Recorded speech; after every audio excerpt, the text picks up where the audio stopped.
আসসালামু আলাইকুম। সংবাদে আপনাদের সবাইকে স্বাগত জানাচ্ছি। আমি ফিরোজ তোহা। শুরুতেই আরবে কেবলস সংবাদ শিরোনাম। বাংলাদেশের সর্বশেষ গুরুত্বপূর্ণ আপডেট সংবাদে আপনাকে স্বাগত। শুরুতেই সংবাদ শিরোনাম, পরে বিস্তারিত। শুরুতেই জানাবো, আসামি ধরতে গিয়ে আগুনে পুড়ে পুলিশের কর্মকর্তার মৃত্যু। আসামি ধরতে গিয়ে ইটভাটার আগুনে দগ্ধ হয়ে বরিশাল মেট্রোপলিটন পুলিশের সহকারী পরিদর্শক মেহেদী হাসান মারা গেছেন। ইন্না লিল্লাহি ওয়া ইন্না ইলাইহি রাজিউন। আজ ঢাকার শেখ হাসিনা বার্ন ইনস্টিটিউট সার্জারিতে চিকিৎসাধীন অবস্থায় তার মৃত্যু হয়। এরপর জানাবো, মীর মুগ্ধকে হত্যার ঘটনার 4 মিনিটের ভিডিও প্রকাশ। পানি লাগবে কারো পানি। বৈষম্যবিরোধী ছাত্র আন্দোলনের সময় গত 18 জুলাই রাজধানীর উত্তরা আজমপুর এলাকায় ক্লান্ত শিক্ষার্থীদের মধ্যে পানি বিতরণ করছিলেন মীর মাহফুজুর রহমান মুগ্ধ।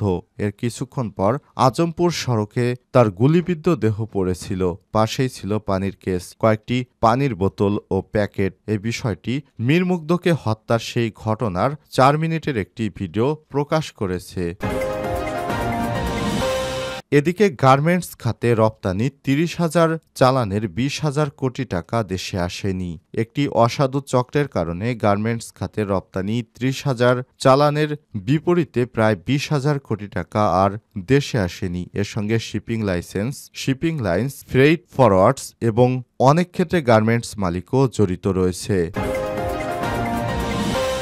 এবারে জানাবো, আজ ঢাকায় ভয়াবহ বায়ু দূষণ, রেড অ্যালার্ট জারির পরামর্শ বিশেষজ্ঞদের।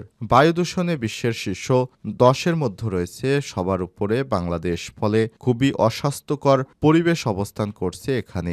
এর মধ্যে সবচেয়ে বেশি ঝুঁকিতে রয়েছে রাজধানী ঢাকার বাসিন্দারা। এবারে জানাবো, টিউলিপের পদত্যাগপত্রের জবাবে যা লিখছেন ব্রিটিশ প্রধানমন্ত্রী। বাংলাদেশের ক্ষমতাচ্যুত প্রধানমন্ত্রী শেখ হাসিনার বিরুদ্ধে দুর্নীতির অভিযোগে নিজের নাম জড়ানোর পর পদত্যাগ করেছে যুক্তরাজ্যের অর্থ নগর বিষয়ক মন্ত্রী টিউলিপ সিদ্দিক। টিউলিপের এই পদত্যাগপত্রের বিপরীতে কিয়ার স্টারমার বলেছেন, আপনার পদত্যাগ গ্রহণ করতে গিয়ে আমি স্পষ্ট করতে চাই যে স্বাধীন উপদেষ্টা স্যার লরি ম্যাগনাস আমাকে আশ্বস্ত করেছে যে মন্ত্রিত্বের আচরণবিধি লঙ্ঘনের কোনো প্রমাণ পাওয়া যায়নি এবং আপনার আর্থিক অনিয়মের কোনো প্রমাণ নেই। স্বাধীন উপদেষ্টার কাছে নিজেকে সমর্পণ করা এবং সত্য উদ্ঘাটনে পুরোপুরি সহযোগিতা করার জন্য আপনাকে ধন্যবাদ জানাই। এবং সর্বশেষ জানাবো, রোহিঙ্গা ক্যাম্পে ভয়াবহ আগুন, পুড়ল 70টি ঘর, শিশুর মৃত্যু। কক্সবাজারের টেকনাফে রোহিঙ্গা ক্যাম্পে অগ্নিকাণ্ডের ঘটনা ঘটেছে। এতে পুড়ে ছাই হয়ে গেছে অন্তত 70টি শেড। এছাড়াও আগুনে পুড়ে 6 বছরের এক শিশুর মৃত্যু হয়েছে। প্রিয় দর্শক, এতক্ষণ শুনছিলেন সংবাদ শিরোনাম, এবারে বিস্তারিত।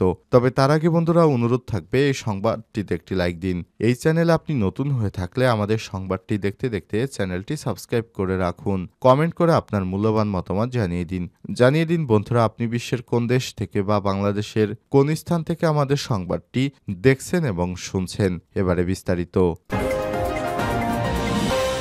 আসামি ধরতে গিয়ে আগুনে পুড়ে পুলিশ কর্মকর্তার মৃত্যু। আসামি ধরতে গিয়ে ইটভাটার আগুনে দগ্ধ হয়ে বরিশাল মেট্রোপলিটন পুলিশের সহকারী পরিদর্শক এসআই মেহেদী হাসান মারা গেছেন বৃহস্পতিবার 16 জানুয়ারি বিকেলে ঢাকার Sheikh Hasina burn and plastic surgery ইনস্টিটিউটে চিকিৎসাধীন অবস্থায় তার মৃত্যু হয়। মেহেদী হাসান বরিশাল মেট্রোপলিটন পুলিশ বিমানবন্দর থানার সাব ইন্সপেক্টর পদে কর্তব্যরত ছিলেন। গেল 6 জানুয়ারি বিমানবন্দর থানাধীন রহমতপুর এলাকায় ওয়ারেন্টভুক্ত আসামি ধরতে গিয়ে অসাবধানবশত ইট ভাটায় পড়ে গিয়ে শরীরের বেশিরভাগ অংশ পুড়ে যায়। পরে তাকে উদ্ধার করে বরিশাল শেরেবাংলা মেডিকেল কলেজ হাসপাতালে ভর্তি করা হলে সেখানে কর্তব্যরত চিকিৎসক তাকে মৃত ঘোষণা করেছেন। মেহেদী হাসান পুলিশের 38তম ব্যাচের সদস্য ছিলেন। 4 বছর আগে পুলিশে যোগদান করেন তিনি এবং সর্বশেষ বরিশাল বিমানবন্দর থানায় কর্তব্যরত ছিলেন তিনি। বিমানবন্দর থানার ভারপ্রাপ্ত কর্মকর্তা মোহাম্মদ জাকির হোসেন শিকদার জানান, ওয়ারেন্টভুক্ত আসামি ধরতে গিয়ে আগুনে পুড়ে যান এসআই মেহেদী হাসান। আজ দুপুরে ঢাকায় চিকিৎসাধীন অবস্থায় তার মৃত্যু হয়েছে। তিনি শুক্রবার তার মরদেহ গ্রামের বাড়ি বরগুনায় দাফন করা হবে বলে জানিয়েছেন। মীর মুগ্ধকে হত্যার ঘটনার 4 মিনিটের ভিডিও প্রকাশ। পানি লাগবে কারো পানি। বৈষম্যবিরোধী ছাত্র আন্দোলনের সময় গত 18 জুলাই রাজধানীর উত্তরা আজমপুর এলাকায় ক্লান্ত শিক্ষার্থীদের মতো পানি বিতরণ করছিলেন মীর মাহফুজুর রহমান মুগ্ধ। এর কিছুক্ষণ পর আজমপুর সড়কে তার গুলিবিদ্ধ দেহ পড়েছিল। পাশেই ছিল পানির কেস, কয়েকটি পানির বোতল, প্যাকেট। মুগ্ধ হত্যার বিচার চেয়ে তার পরিবার বৃহস্পতিবার 16 জানুয়ারি দুপুরে আন্তর্জাতিক অপরাধ ট্রাইব্যুনালে চিফ প্রসিকিউটরের কার্যালয়ে লিখিত অভিযোগ দাখিল করেছেন। পরে ট্রাইব্যুনাল প্রাঙ্গণে সাংবাদিকদের সঙ্গে কথা বলেন মীর মুগ্ধের বড় ভাই এবং মীর মাহমুদুর রহমান সিগ্ন। এর মধ্যে মুগ্ধের যমজ ভাই স্নিগ্ধ আর মুগ্ধর বড় ভাই। এ সময় মীর মাহমুদুর রহমান তার ছোট ভাই মীর মুগ্ধকে হত্যার ঘটনায় 4 মিনিটের একটি ভিডিও প্রকাশ করেছেন।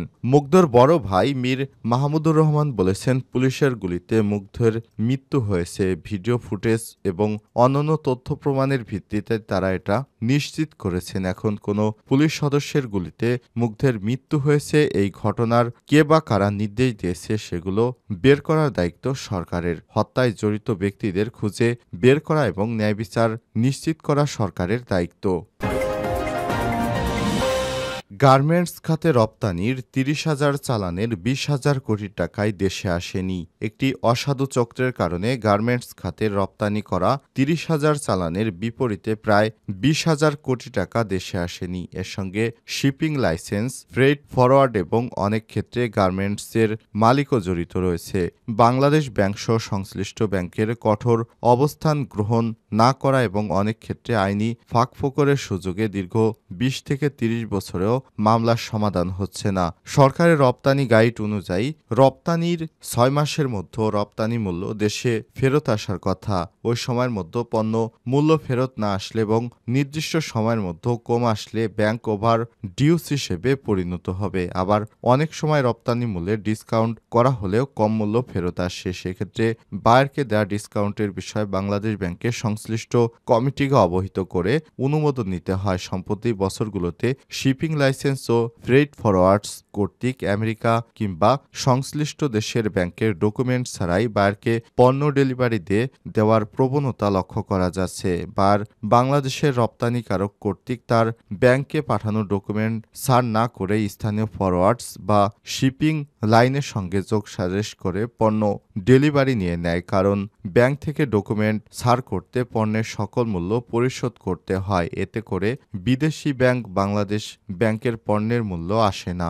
বিদেশি ব্যাংক নির্দিষ্ট সময়ের বায়ার ডকুমেন্ট ক্লিয়ারেন্স না করলে তা ফেরত পাঠিয়ে দেয়। গার্মেন্টসের মালিক সূত্র থেকে জানা যায়, রপ্তানির পরিমাণ মূল্য ফেরত না আসার কারণের মধ্যে রয়েছে বায়ার তার ব্যাংক থেকে ডকুমেন্টস সংগ্রহ না করে পরস্পরের যোগসাজশে শিপিং লাইন থেকে পণ্য খালাস নেয়া, যে কারণে পণ্য রপ্তানির জন্য অনুমতি নেওয়া সেই পরিমাণ পণ্য বায়ারের নিকট না পাঠানোর কারণে নির্দিষ্ট পরিমাণ টাকা ব্যাংকে জমা হয় না। চট্টগ্রাম মেট্রোপলিটন চেম্বারের সহসভাপতি ও গার্মেন্টস ব্যবসায়ী এস.এম. মাহবুব চৌধুরী জাতীয় রাজস্ব বোর্ড এনবিআরের চেয়ারম্যানের নিকট গত সপ্তাহে দেয়া এক পত্রে রপ্তানির বিপরীতে বিদেশ থেকে টাকা ফেরত না আসার বিষয়ে উল্লেখ করেছেন। তিনি বাংলাদেশ ব্যাংকসহ সংশ্লিষ্ট ব্যাংক, কাস্টমস, বিজিএমই, চেম্বার এবং জেলা প্রশাসনের করণীয় বিষয়গুলো উল্লেখ করেন। তিনি পত্রে 1978 সাল থেকে এ পর্যন্ত 30,000 রপ্তানি চালানের বিপরীতে প্রায়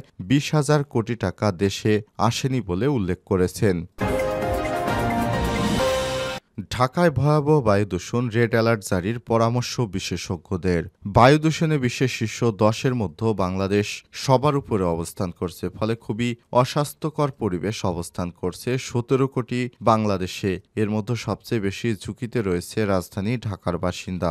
বিশ্ব স্বাস্থ্য সংস্থার হিসাব অনুযায়ী পরিবেশগত কারণে প্রতি বছর 13 বিলিয়নের বেশি মানুষের মৃত্যু ঘটে। জলবায়ু সংকট মানব স্বাস্থ্যের জন্য বর্তমানে একক বৃহত্তর হুমকি। জনস্বাস্থ্য বিশেষজ্ঞরা বলছেন, সংক্রামক সব ব্যাধির জন্যই বর্তমানে জলবায়ু পরিবর্তন দায়ী। এ কারণে মানসিক প্রশান্তি নষ্ট হচ্ছে, বাড়ছে উদ্বেগ, উৎকণ্ঠা। ফলে দীর্ঘমেয়াদী বিভিন্ন অসংক্রামক রোগ বাসা বাঁধছে শরীরে।